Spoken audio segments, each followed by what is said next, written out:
Bwana Ruto and his government. The least, you kill these children. They are unarmed. Today they are coming unarmed to commemorate, to remember their brothers, their sisters, their fallen colleagues.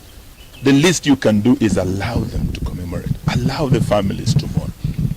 But for you to unleash the heavy security we are seeing here today, and the goons that we know have been mobilized and on their way to this town, is really adding insult to injury. We will not accept this. And we will stand with the families. Thank you. Thank you. As our leaders have said, we are here to observe this day, the 25th of June, when we lost our children to police brutality. I think I just want to reiterate that this day is a very special day for Kenya. It's a day that the least that this government can do is step back and let Kenyans do what they want to do today, to mourn their children. It's very unfortunate that the government would want to dictate to parents, to brothers and sisters, how they will mourn their children. A government can never do that. Let parents come out, let brothers and sisters come out, let Kenyans come out and mourn our children, and we shall retreat back home. We'll have sent the message, we'll have honored these children who are our heroes. In Parliament, I'm here with my Deputy Minority Leader from the National Assembly. As members of Parliament, we shall go to Parliament and lay wreaths in commemoration of the children that were killed in Parliament. The least that the leadership, entire leadership of Parliament can do is to join all of us to go and lay those wreaths in honor of those children and in honor of the institution of Parliament. I thank you. All right. Maybe Minority Leader. Parliament today is surrounded by very interesting. Yeah, thank you.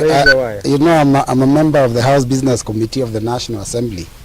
And the last 3-4 weeks, every time we have our meetings, one of the agendas that comes up is that on the 25th of June this year, we shouldn't remember our fallen heroes. And it's surprising, as of today morning, they have allowed that as members of Parliament we can go and lay our wreaths, but they have said that our leaders and the parents and the victims of police brutality, including some who are with us here that were abducted, are not allowed. And you know what surprises me is that this is a people's house.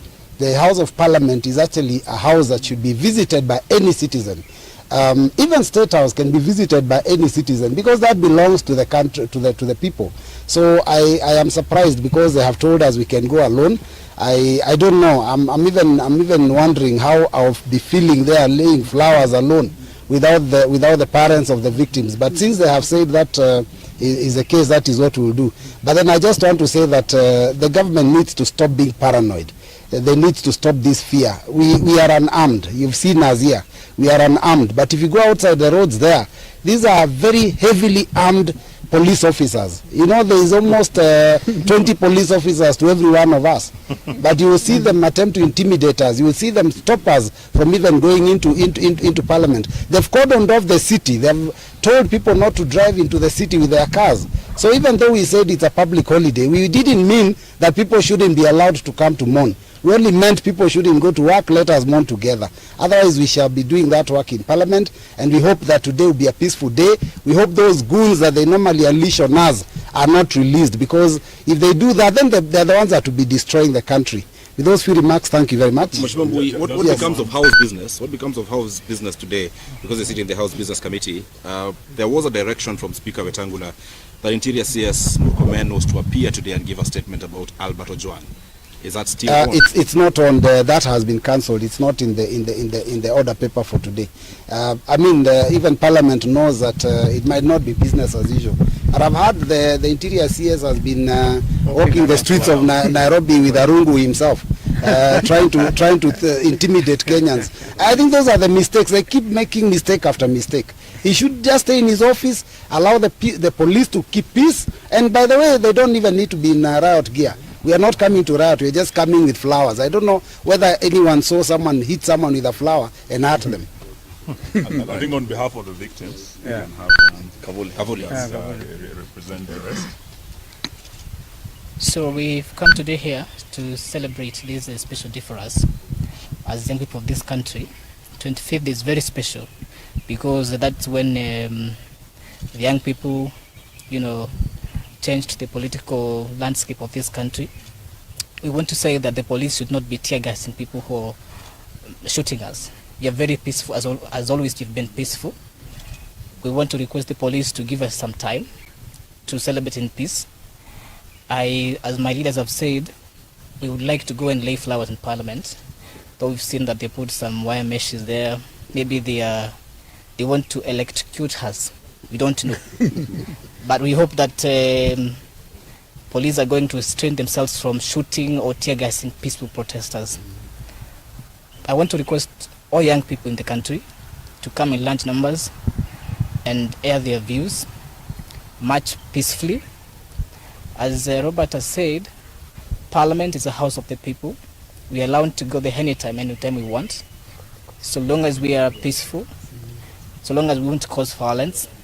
And so, to conclude, I want to ask William Ruto, the president, if he's not able to lead this country, he can simply resign. We have other people who can lead this country.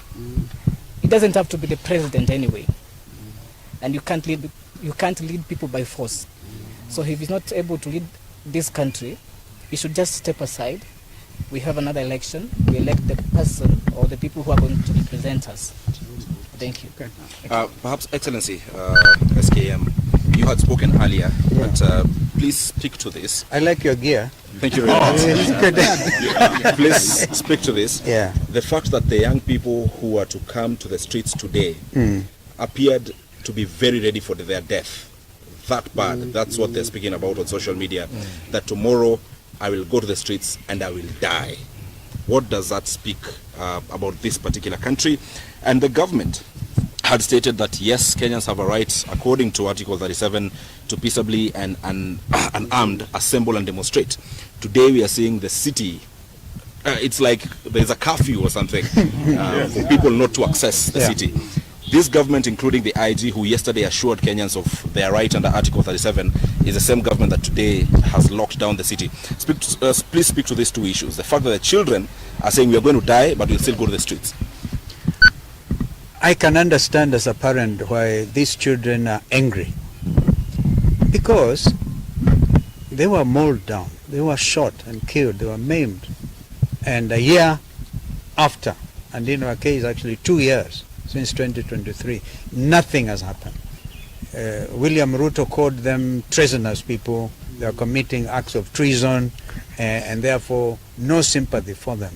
They are rightfully angry, but we want to plead with them because we have seen some of those social posts, some saying that if they die, then they do not want something 2 million shillings or 3 million shillings. They are resolute. Now that anger cannot be ignored. It needs to be nurtured. And we want to assure them that as their parents, we understand that pain. We feel the pain. We do feel the pain with them. Having said that, a barricaded city, what does this mean? William Ruto has declared it now by action that is truly a public holiday. Truly a public holiday. Of course, the damage that comes with this kind of barricading should wholly be attributed to William Ruto's administration. So we want to reiterate that even if they deny us today the possibility of going outside Parliament, the main entrance to Parliament, and lay wreaths there, I can tell you in the years to come, this is clear in my mind, in the years to come, this will be celebrated as a national holiday, properly, with people able to come to Parliament and without let or hindrance, without having this heavily armed policemen, armed to kill their own citizens. What a shame. So Kenyans must remain bold, Kenyans must remain resolute, and so this is a very important day. In fact, one of the most important days since this country gained independence in 1963. We have had various attempts like amending the constitution and giving ourselves a new constitution in 2010. And actually on the strength of this constitution, these young people came out. Under Article 1, what I'm wearing here is the only thing they were armed with was Article 1 of the constitution. They are very clear. They're very clear. We have here a document that will stand the test of time. And nobody, no William Ruto or Kanja or Sakaja can do anything about it. This is a new country. And therefore we must prepare it for the owners, the young Kenyans. As the leader of the united opposition, you repeatedly said that today will be a public holiday to join the young people. What was the plan? You've already mentioned laying of wreaths, which appears, or so far looks like, may not happen.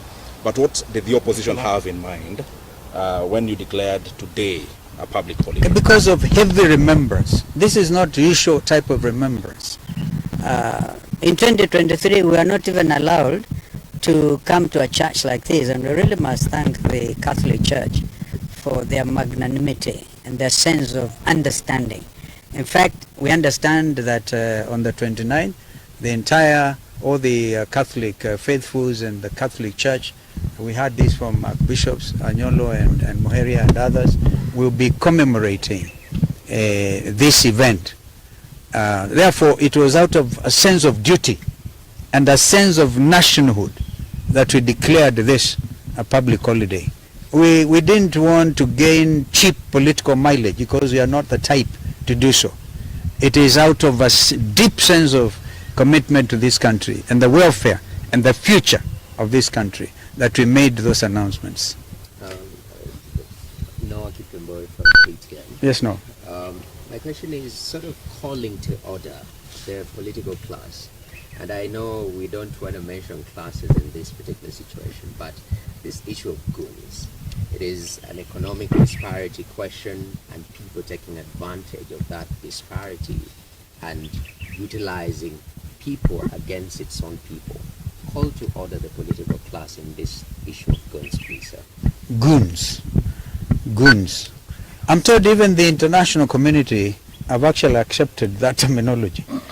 In their very strongly worded statement yesterday, they have come out and called out because they are partners. I've seen an attempt by chairman of a committee in parliament trying to say, oh, non-interference. When it comes to the issue, and here I speak to you, a senior counsel and a leader in this country, when it comes to and a former foreign minister, I can tell you this. When it comes to the issue of human rights, they are universal. You cannot run to a corner there called Kenya and plead non-interference. You cannot even talk about Vienna Declaration, right? Because this is a matter that was canvassed seriously before the floor of the United Nations General Assembly and agreed that when it comes to the issue of human rights, particularly basic, and the beauty about our Constitution, 2010, is so strong on the issue of basic rights. That's why I saw somebody when we went to church with Musyoka, Eugene and the other friends there. A gentleman walked inside there carrying a poster. And he said, hawkers' rights are also human rights. Why shoot a dead and hawker? Why? Why shoot him? All right? We pray, still continue to pray for Kamau, that God will have mercy on that young man and the family. I listened to the cries of his mother, distraught.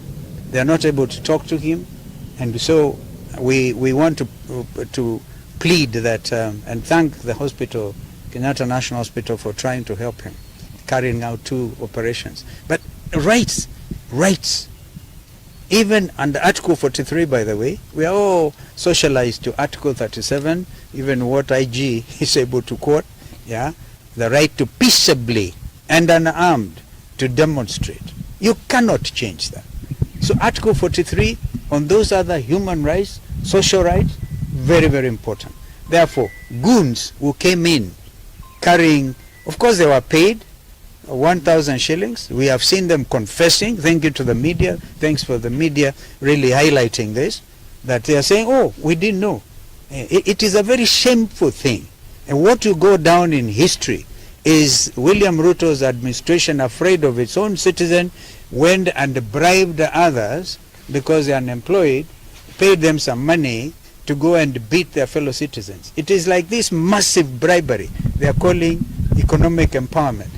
They go carrying 3 million shillings from William Ruto, 2 million shillings from Kindiki, and then after that they take the same money and they go to the next station, they do the same thing. Whom are you trying to deceive? So people are ready for that money. As Rigiji likes to say, kulia hapo, don't even take it home. All right? Yeah, last question. Empowerment. So they call it empowerment. Kenyans are beyond that. So I think that Gen Zs and others are able to see that, the millennials, Zen Zote are able to tell these people, stop the jokes.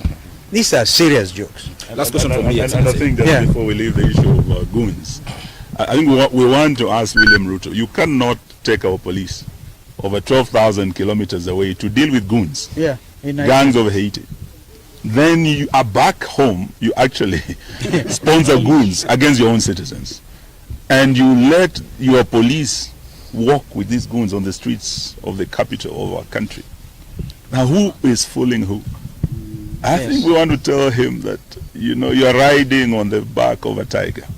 Once you create these goons, no one is capable of controlling them. That's why Haiti is where it is today. Failed leadership that allowed goons on the streets to take the law into their own hands. It is like planting the wind, you will reap the whirlwind. If you plant the wind of goonism, Bwana Ruto, Bwana Sakaja, you are going to reap the whirlwind of anarchy. That is where Haiti is today. We are not ready to let our country go down that road. Thank you very much. Last question from me, Your Excellency, is what we saw last year, what took the people to the streets, what Kavuli here went through, abductions, is still happening even as late as last evening. Gentlemen abducted in Mombasa, a gentleman picked from Kino, others here in Nairobi and Kitengela. Yet this is the very thing that is making Kenyans angry. They will try to style it as arrest. So far we do not know where those gentlemen are, so we cannot call it an arrest. They were not informed why they were being picked. What would you say of this government or the police or doing the same things the same way? People complain of abductions. It's happening even today. You see, it's a very wicked approach, trying to circumvent what the Constitution has laid bare, as I tried to explain earlier.